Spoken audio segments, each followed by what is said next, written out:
नमस्ते बच्चों, मैं सपना आंचलिया अपने YouTube चैनल सपना हिंदी क्लासेस में आपका स्वागत करती हूँ।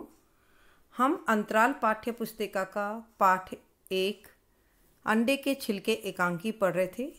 ये एकांकी हम पूर्ण कर चुके हैं। आज हम इस पाठ के प्रश्न हल करेंगे। प्रश्न नंबर 1, अंडे के छिलके को जुराब में, कोट की जेब में या नाली में फेंकना बिल्कुल ठीक नहीं। इस पर अपनी राय लिखी है। तो इस पर हम अपनी राय देंगे कि हमारी राय है कि अंडे खाना या नहीं खाना अपनी सोच पर निर्भर होना चाहिए। अगर खाते हैं और किसी कारणवश छिपाते हैं तो उसका कचरा अवश्य कचरा पात्र में डालना चाहिए। उसे किसी भी तरह छिपाकर या नाली में या खुले स्थान पर नहीं डालना चाहिए। प्रश्न नंबर 2, अंडा खाना क्या कोई अपराध है? इस विषय पर निबंध लिखिए। तो इसका उत्तर होगा, अंडे खाने को कोई अपराध की श्रेणी में नहीं रखा जा सकता है। अंडे खाने या नहीं खाने से कोई आधुनिक सोच वाला या पुरातन सोच वाला नहीं हो जाता है। जैसी व्यक्ति की सोच की स्वतंत्रता होती है, उतने ही वह तर्क उपस्थित करती है।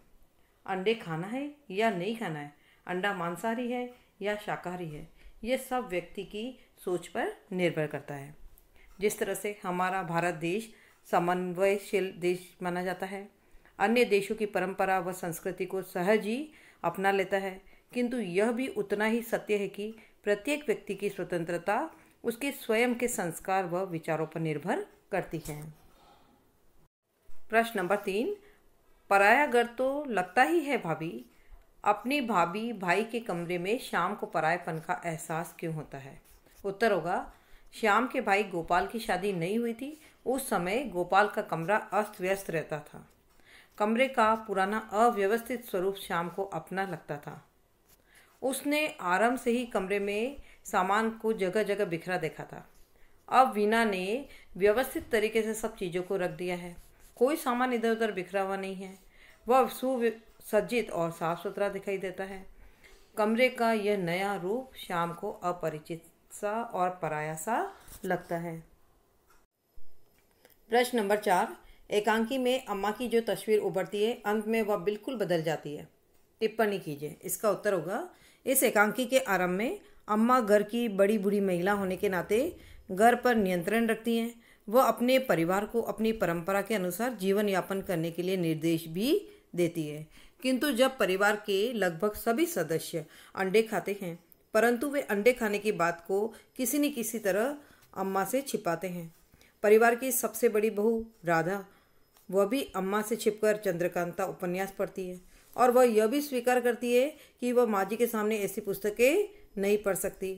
सभी सदस्य माँ जी से डरे हुए दिखाई देते हैं, परंतु अंत में माधव यह रहस्य खोल देता है कि माँ वह सब कुछ जानती है जिसे परिवार के लोग उससे छिपाने के लिए इतने सारे प्रयत्न कर रहे हैं, किंतु वह सब कुछ जानकर भी चुपचाप अनजान बनी रहती है।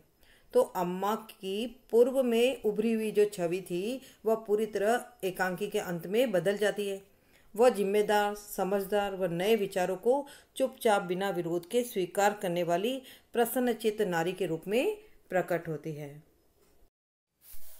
प्रश्न नंबर 5, अंडे खाना, चंद्रकांता संतति पढ़ना आदि किन्हीं संदर्भों में गलत नहीं है, फिर भी नाटक के पात्र इन्हें छिपकर करते हैं, क्यों? आप उनकी जगह होते तो क्या करते? इसका उत्तर होगा कि इस एकांकी में जिस परिवार की बात हो रही है, यह परिवार धार्मिक व नैतिक भावनाओं से जुड़ा हुआ परिवार है, जिसमें अंडे खाना मांसाहार की श्रेणी में माना जाता है तथा घर की औरतों को रामायण महाभारत जैसी धार्मिक पुस्तकों को पढ़ने की शिक्षा और सलाह दी जाती है, ताकि वे इन पुस्तकों में निहित मानवीय मूल्यों और नैतिक आदर्शों से शिक्षा ग्रहण कर अपने जीवन को नैतिक गुणों से युक्त बना सके। मैं यदि उनकी जगह होती तो अंडे खाना व चंद्रकांता जैसी पुस्तकें को पढ़ने आदि की क्रिया को कभी भी छिपकर नहीं करती। मैं सर्वप्रथम तो परिवार की परंपरा व रीति नीति का पालन करती, अंडे नहीं खाती, चंद्रकांता पुस्तक भी नहीं पढ़ती, और यदि मुझे किसी कारणवश अंडा खाना आवश्यक भी होता या चंद्रकांता पुस्तक पढ़ना आवश्यक प्रतीत होता तो मैं इसे परिवार के सदस्यों को बताती, उनसे छिपकर नहीं पढ़ती, है ना।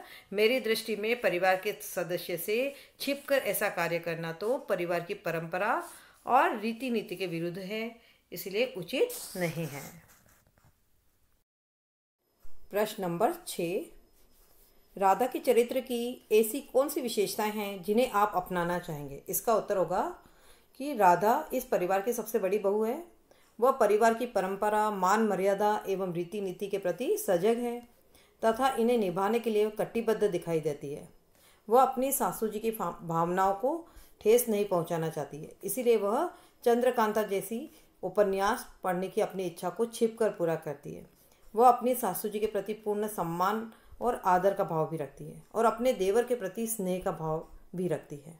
वास्तव में राधा की ये सभी विशेषताएं ऐसी हैं जिन्हें हम अपनाना चाहेंगे। प्रश्न नंबर 7, अंडे का छिलका अनुपयोगी या कूड़ा समझा जाता है, तो फिर इसे कहाँ रखा जाना चाहिए? क्या स्वतंत्रता अभियान मिशन का इस पाठ से कोई संबंध है? इसका उत्तर होगा, प्रत्येक चीज का कोई न कोई उपयोग अवश्य होता है। अंडे के छिलकों से बनी खाद की विशेषता यह है कि उस मिट्टी में कभी कीड़ा नहीं लगता, जिसके कारण जो भी सब्जियां या पौधे लगाए जाते हैं वे अच्छे से पोषित होते हैं। अगर अंडे के छिलकों का प्रयोग खाद के रूप में नहीं करना है तो इसे सदैव कचरे पात्र में डालना चाहिए, न कि इधर उधर खुले में फेंकना चाहिए। स्वच्छता अभियान के तहत सरकार ने डोर टू डोर कचरा वाहन व कचरा पात्र की सुविधा दे रखी है। हमें कचरा खुले में न फेंककर कचरा पात्र में ही डालना चाहिए और इससे हम वातावरण में स्वच्छता बनाए रख सकते हैं, पर्यावरण को प्रदूषित होने से बचाए रख सकते हैं। प्रश्न नंबर 9, कमरे में कौन सी चीज़ कहाँ रखनी चाहिए, जैसे जंपर, कोट, कपड़ा, जूता, कॉपी किताब, कूड़ा करकट आदि? इसका उत्तर होगा, घर में हमें हर चीज़ सही जगह पर रखनी चाहिए। जैसे रसोई में काम में आने वाली चीज़ों को रसोई घर में रखना चाहिए।